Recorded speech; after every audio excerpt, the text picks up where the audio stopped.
جیسے طبقات المحدثین کے اوپر کتابیں ہیں، اس طرح طبقات فقہا پر کتابیں ہیں، طبقات مفسرین پر ہیں، طبقات صوفیاء پر ہیں۔ تو تصوف اور ولایت کے ائمہ یہ وہ درجہ رکھتے ہیں کہ آپ طبقات میں جس بھی علم کی فرع کو لے لیں ان کے اندر ان کے نام ملیں گے، مگر ان کے اس مقام و مرتبہ کو بدقسمتی سے جانا نہیں گیا، پہچانا نہیں گیا۔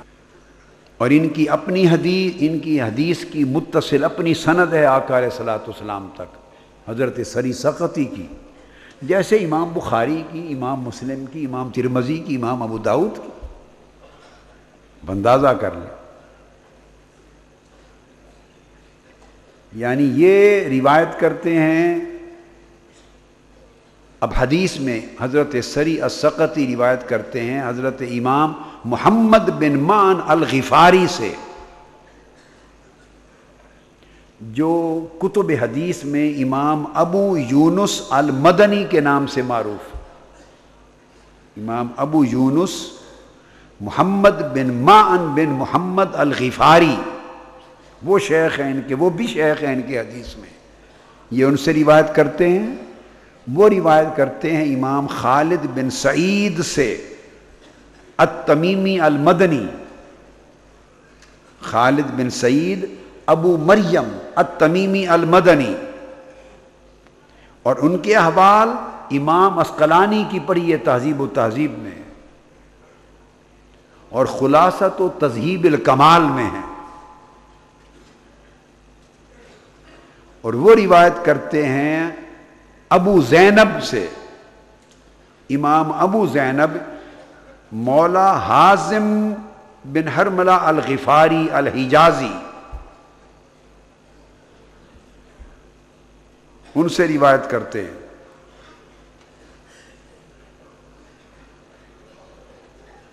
یہ حازم بن حرملہ کے آزاد کردہ غلام تھے، ابو زینب آزاد کردہ غلام تھے حضرت حازم بن حرملہ کے، الغفاری الحجازی۔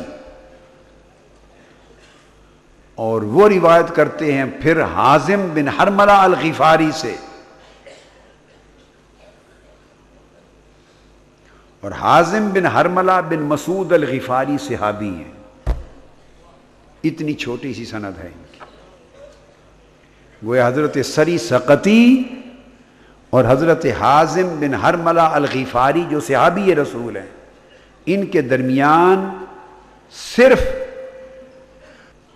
3 واسطے،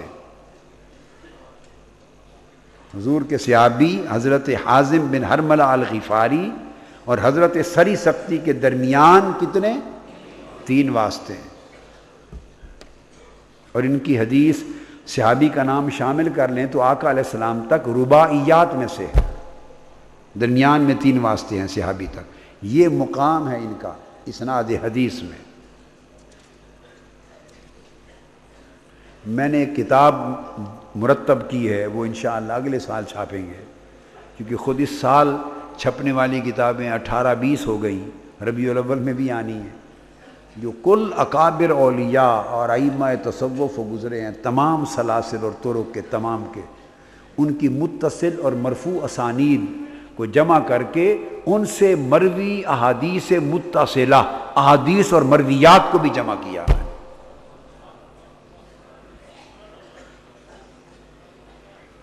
وہ کتاب انشاءاللہ اگلے سال تک چھپ جائے گی۔ خیر، تو میں عرض کر رہا تھا کہ حضرت جنید بغدادی رضی اللہ تعالیٰ عنہ روایت کرتے ہیں کہ حضرت سری سقطی رضی اللہ تعالیٰ عنہ نے فرمایا، اب دیکھیے کس زمانے کے بزرگ ہیں کہ صحابی تک ان کا واسطہ صرف 3 راویوں سے ہے، 3ری صدی، 2ری اور 3ری صدی ہجری کے اکابر اولیاء اللہ میں سے یہ ہو گزرے۔ وہ فرماتے من اراد ان یسلم دینہ، جو شخص، اب اس زمانے میں کہہ رہے ہیں، آج نہیں کہا، اس زمانے میں جب وہ تھے، اور جب وہ تھے تو کون کون لوگ اس زمانے میں تھے؟ اس محلے میں چلے جائیں تو معروف کرخی ملتے تھے، اگلے محلے چلے جائیں تو جنید بغدادی ہیں، کسی اور سمت چلے جائیں تو حاتم اصم ہیں. آپ اندازہ کریں. دوسرے محلے چلے جائیں تو ابو بکر شبلی ہیں. آپ اندازہ کر لیں کہ زمانہ کن لوگوں کا تھا. اور خود جن کی صحبتوں میں یہ رہے اور جن سے آگے روایت کیا آگے، وہ حضرت بشر الحافی جیسے لوگ اور حضرت حارث محاسبی جیسے لوگ، ان سے اکتساب کرنے والے. اور وہ حارث محاسبی حضرت حارث بن اسد المحاسبی، ابو عبداللہ حارث بن اسد المحاسبی، وہ مرید کے گھر رات کو آتے اور مجلس ہوتی تھی.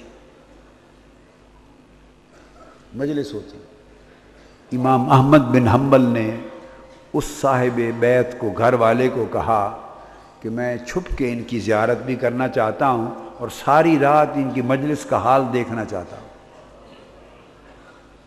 یہ وہ لوگ تھے. اس نے دوسرے کمرے میں امام احمد بن حنبل کو بٹھا دیا. عشاء کی نماز پڑھ کے پھر یہ بیٹھ گئے حلقے میں، مجلس میں. اور نہ کسی نے کوئی سوال پوچھا، نہ کوئی جواب ہوا. اہل مجلس بھی چپ بیٹھے رہے اور حضرت حارث محاسبی بھی چپ بیٹھے رہے. ایک خاموشی کی مجلس رہی اور رکت اور گریہ اور بکا شروع ہو گیا. اس کے بعد آپ نے چند کلمات کہے. اس کلمات سے اہل مجلس کا حال برا ہو گیا رو رو کر. جب مجلس ختم ہوئی تو وہ گھر والا چپ کر کے دوسرے کمرے میں آیا امام احمد بن حنبل رضی اللہ تعالیٰ عنہ کی خبر لینے، تو رو رو کے ان کی حالت خراب ہو چکی تھی. اور وہ فرمانے لگے کہ میں نے ایسی حکمت والا کلام زندگی میں نہیں سنا.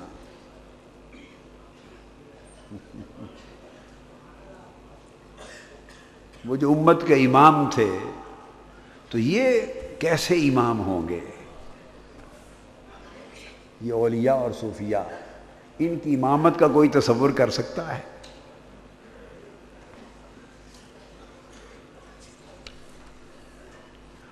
اور ادھر یہی ایک ہی زمانہ ہے.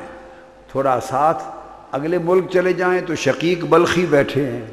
یعنی آپ دیکھیں ادھر ایک دور ہے. بلخ ایران کی طرف، یہ افغانستان کا علاقہ اس وقت ایران تھا، ایران کی طرف چلے آئیں تو ابو یزید بستامی بیٹھے. میں بتا رہا ہوں کہ زمانہ کون سا ہے اور لوگ کیسے کیسے تھے. اب اس زمانے میں فرما رہے عامت الناس، عام لوگوں کا حال دیکھ کر فرماتے ہیں کہ آج جو شخص چاہے کہ اس کا دین سلامت رہے، اس کا دین سلامت رہے، وَيَسْتَرِيحَ قَلْبُهُ، اور اس کے دل کو راحت ملے، اس کے دل کو راحت ملے، وَيَقِلَّ غَمُّهُ، اور اس کے غم کم ہو جائیں، اس کے غم کم ہو جائیں، دل کو راحت نصیب ہو اور اس کا دین محفوظ ہو جائے، دین کو سلامتی نصیب ہو جائے. آج اگر یہ کوئی چاہے کہ دین سلامت رہے، غم اور دکھ کم ہو جائیں اور اس کے دل کو راحت ملے، تو نسخہ کیا بتایا؟ میں نے زور اس لیے دیا اور یہ نام سب اس لیے گنے کہ کن کا زمانہ تھا. اس زمانے میں فرماتے ہیں فَلْيَعْتَزِلِ النَّاسِ، لوگوں سے کنارہ کشی کر لے. آج حال نہیں رہا لوگوں کی مجلسوں اور صحبتوں میں بیٹھنے کا.